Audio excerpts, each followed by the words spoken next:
L'Oasis de Tokpota, c'est le foyer d'accueil et d'hébergement pour filles en grande difficulté que nous avons créé à Porto Novo, la capitale du Bénin.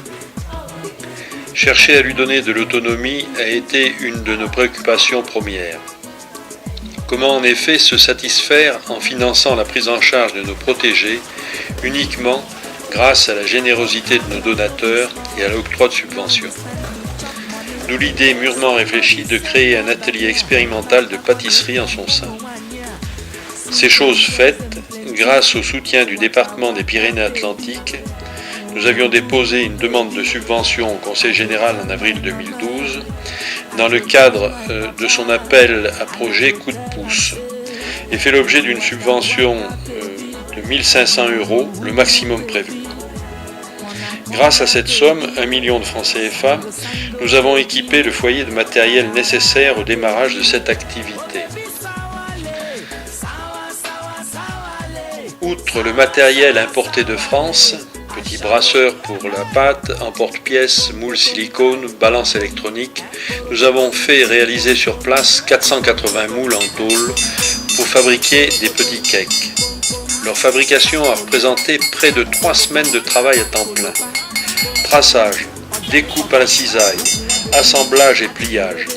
En ce mois d'août 2012, des milliers de coups de marteau ont ainsi rythmé la vie du quartier situé entre le marché de Wando et Djegangpevi, où Lazare, notre taulier chaudonnier, a son bout d'atelier sur le trottoir.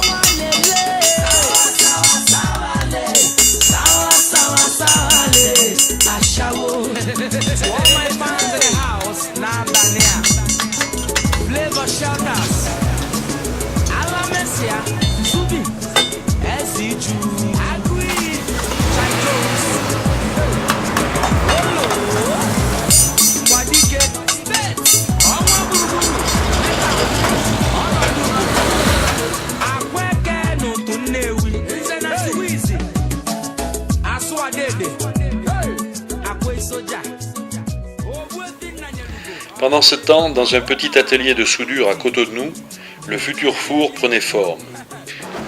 De fabrication rustique et artisanale, il est chauffé au gaz butane. Il dispose de 6 niveaux de cuisson pour une surface totale de 3,60 m et un volume de 0,8 m3. Après avoir réglé quelques difficultés au niveau de l'adduction gaz, le 10 septembre, c'est la première petite fournée expérimentale. Joliane, qui a reçu une formation en pâtisserie, a été embauchée pour animer cet atelier, à travers quelques journées de vacation. Après une période d'expérimentation pour tester le potentiel du marché local, nous espérons pouvoir l'embaucher à temps plein en autofinançant, grâce aux ventes de pâtisserie, son salaire.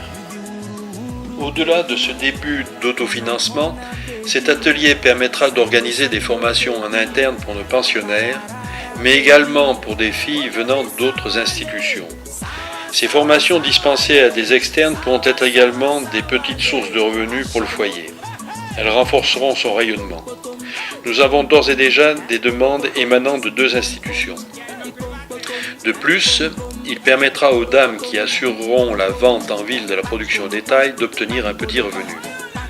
Ainsi, si le potentiel économique de cette activité se confirme, nous envisagerons son développement en créant dans les années à venir un véritable atelier professionnel. Souhaitons donc créativité et réussite à Joliane dans son travail. Il réjouit d'ores et déjà nos premières pensionnaires.